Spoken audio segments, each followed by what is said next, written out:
let us forget all about the other people and you being the subject of this conversation, I being the subject of the conversation. What is the originality అని figure out చేద్దాం.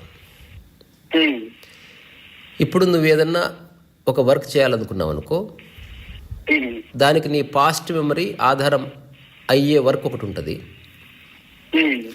అట్లా కాకుండా ఏదన్నా కొత్తది చేయాలి అంటే అధ్యయనం అనేది ఒక అవసరం అనమాట. అంటే ఇప్పటి వరకు ఎగ్జాంపుల్ నువ్వు బ్లాక్ చైన్ టెక్నాలజీ అని ఏదో అన్నావు. అధ్యయనం, రీసెర్చ్. ఎగ్జాంపుల్ మేఘం అనే దాన్ని ఒక డ్రా చేశాడు అనుకుందాం. ప్రపంచవ్యాప్తంగా చాలా మంది మేఘాలు డ్రా చేస్తారు. ఎంతమంది ఎన్ని రకాలుగా మేఘాలను డిపిక్ట్ చేశారో తెలుసుకొని దానికి భిన్నంగా నువ్వు డిపిక్ట్ చేస్తే ఒక తరహా ఒరిజినాలిటీ వస్తుంది.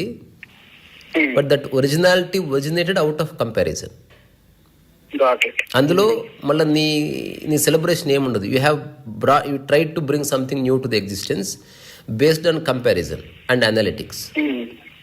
రెండవది, అసలు నువ్వు ఏ అధ్యయనం చేయలే, suddenly something originates in you and you just catch hold of it irrespective of the response you get from the outer world.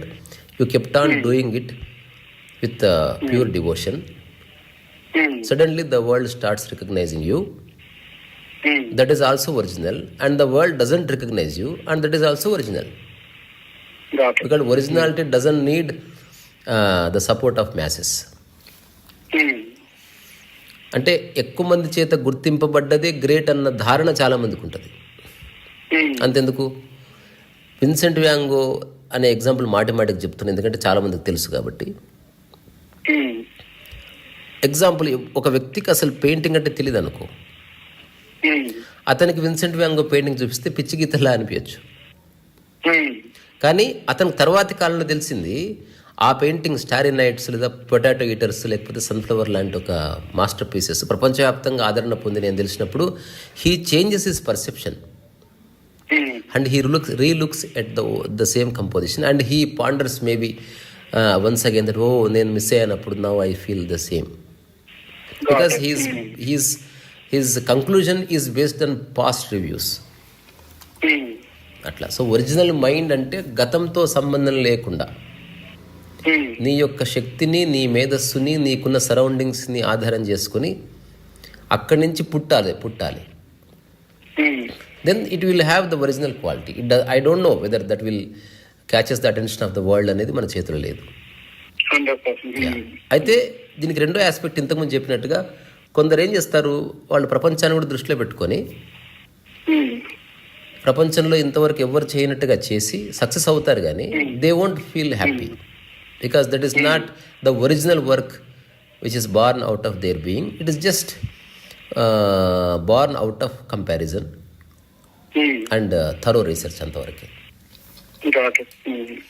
అది ఇది ఒక అబ్జర్వేషన్. ఇప్పుడు నేను పెయింటింగ్ వేస్తాను, నా పెయింటింగ్కి I have chosen the first aspect ఏంటంటే అధ్యయనం ద్వారా నాలో ఒరిజినాలిటీ రావాలని కోరుకోకుండా నేను చేసిన అధ్యయనాన్ని పక్కకు పెట్టి ఏ పని చేస్తే నేను నిరంతరం హాయిగా అలవోకగా ఎన్ని సంవత్సరాలు చేసినా అలసిపోకుండా ఉండే వర్క్ ఉందో అటువంటి వర్క్ ఎంచుకున్నాను నేను.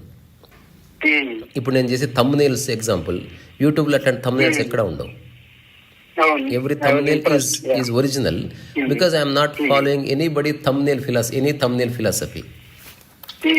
అట్లాగే నా టాక్స్లో కూడా there is no past traces. అంటే ఇలాగే ఉండాలి టాక్, 8 నిమిషాలే ఉండాలి, లేకపోతే సెలబ్రిటీ ఖచ్చితంగా ఉండాలి, మంచి కెమెరా ఉండాలి, అలాంటివి ఏమీ లేవు. I broke all status quo rules because I don't care about people. If it is నేను సెలబ్రేట్ చేసుకోవాలి నా వర్క్ని, దాన్ని వేరే వాళ్ళు సెలబ్రేట్ చేసుకుంటే దట్ ఈస్ దేర్ ఏమంటారు creativity, the creative gesture.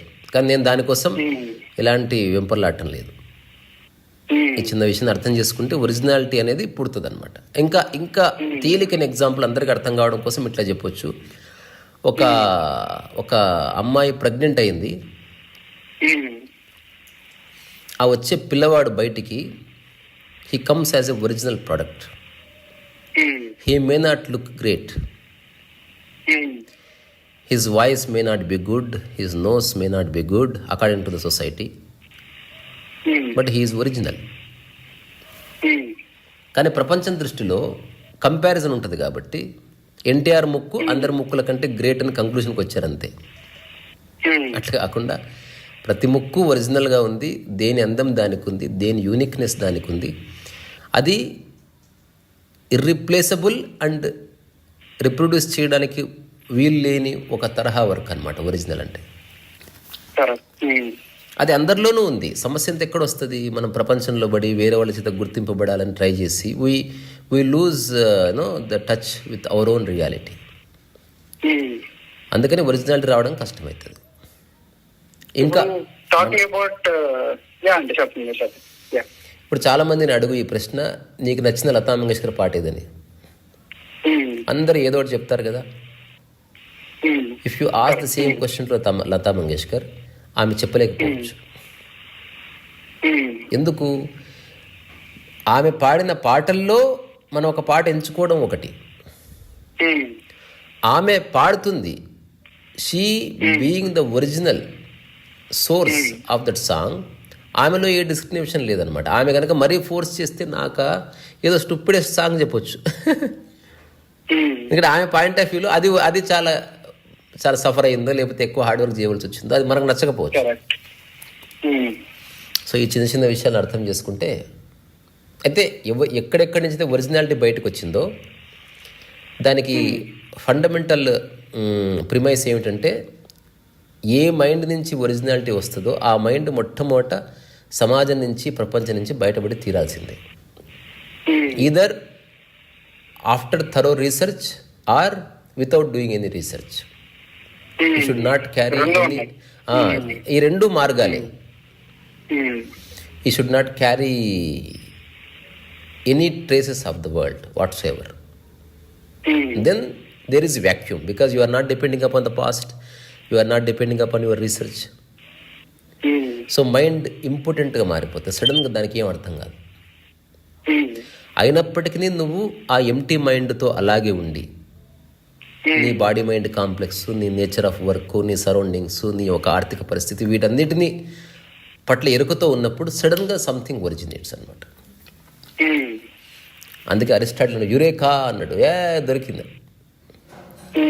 Suddenly you will find something. అదబ్బా. సో ఆర్ట్ అనేది కమ్యూనికేట్ చేయాలండి, కమ్యూనికేట్ చేయకుండా పర్లేదా? Everything communicates. అసలు there is nothing which doesn't communicate. Even a dead body also communicate something. Even a stone also communicates. అలాగే ఒక master piece. అంటే degrees ఉంటాయి కదా ఇప్పుడు కమ్యూనికేషన్ అంటే. For example I could be ending up with a statement. నా తమ్ముడు అక్క ఎప్పుడు కలిసి అంటే జీవితం బాగుంటది is a statement. There are certain deep sensible statement that can also like let's say for example ఒక 3-4 లైన్స్ డెపిక్ట్ అయ్యేలాగా నేను ఆర్ట్ ని గీసాను అనుకోండి, అవి ఆ థాట్స్ ఇంకో 10 థాట్స్ ని పుట్టిస్తాయి. తమ్ముడు అక్క కలిసి ఉంటది అంటే okay, that is universal fact అని డెపిక్ట్ చేయడం. లేదా ఒక డీప్ సెన్సిబుల్ థాట్ ని, అది ఏంటంటే మనిషి బుర్రం చొచ్చుకుపోయేలాగా ఒక మెసేజ్ ఇవ్వడం ఒక అర్థం. సో ఈ రెండిట్లో which type of thing is actually is a perfect medium. అంటే ఆర్ట్ అనేది కాంప్లెక్స్ మీడియం ఫర్ షూర్. ఇక్కడ రెండు రకాలుగా నువ్వు if it all you want to perceive in its true sense what is the original meaning of art అంటే, let's divide this conversation into 2 parts. The first is art according to nature and second art according to the world. ఇప్పుడు నువ్వు చెప్పిన context purely వరల్డ్కి సంబంధించింది. Art according to నేచర్లో only individual మాత్రమే ఉంది. Individual యొక్క మూలం ఏంటో తెలుసా? ఇండివిజబుల్ అని. అంటే which can not be divided is individual. కానీ ప్రపంచంలో ఉన్న ఇండివిజువల్ వేరు. He recognises the crowd and he tries to prove himself as a separate entity. ప్రపంచంలో ఇండివిజువాలిటీ అనేది ఐలాండ్ని సూచిస్తుంది. ప్రకృతిలో ఇండివిజువాలిటీ అనేది it is not island, it's a whole. అంటే you become the whole, hence you are individual, indivisible. undivided entity, you being part and parcel of everything whatsoever exists. But ప్రపంచంలో you being an entity, you are not part and parcel of everything, but few chosen factorsలో నువ్వు ఒక part and parcelగా ఉన్నావు అంతే. So అక్కడ ఈ సిద్ధాంతాలన్నీ బయలుదేరుతాయి. When it comes to nature, all philosophies fall apart and all past and future disappear. ఇలా for example ఒక చిన్న flower blossom అవుతుంది అనుకో, అక్కడ ఏం స్ట్రగుల్ లేదు. అప్పుడు ఒకవేళ అది తన యొక్క బ్లాజమింగ్ గురించి ఒక వ్యాఖ్య చేస్తే ఏం చేస్తుంది? ఎఫర్ట్లెస్నెస్ అని చెప్తుంది. సో ఒరిజినాలిటీలో ఉన్న ఒకానొక అంతర్గత లక్షణం ఎఫర్ట్లెస్నెస్. ఒకవేళ ఫ్లవర్ కనుక చెప్తే it is not comparing itself with anybody. So ఒరిజినాలిటీలో ఆ కోణం కూడా ఉండవలసిందే. అలాగే ఫ్లవర్ చెప్తుంది quality remains forever, but I don't remain. అట్లాగే ఒరిజినల్ క్వాలిటీ ఎప్పటికి ఉంటుంది, బట్ ఆ ఒరిజినల్ వర్క్ అనేది కొంతకాలం తర్వాత పాతబడిపోవచ్చు. సో ఆర్టిస్ట్ అండ్ ఆర్ట్ ఇద్దరు ఉన్నప్పుడు ఆర్టిస్ట్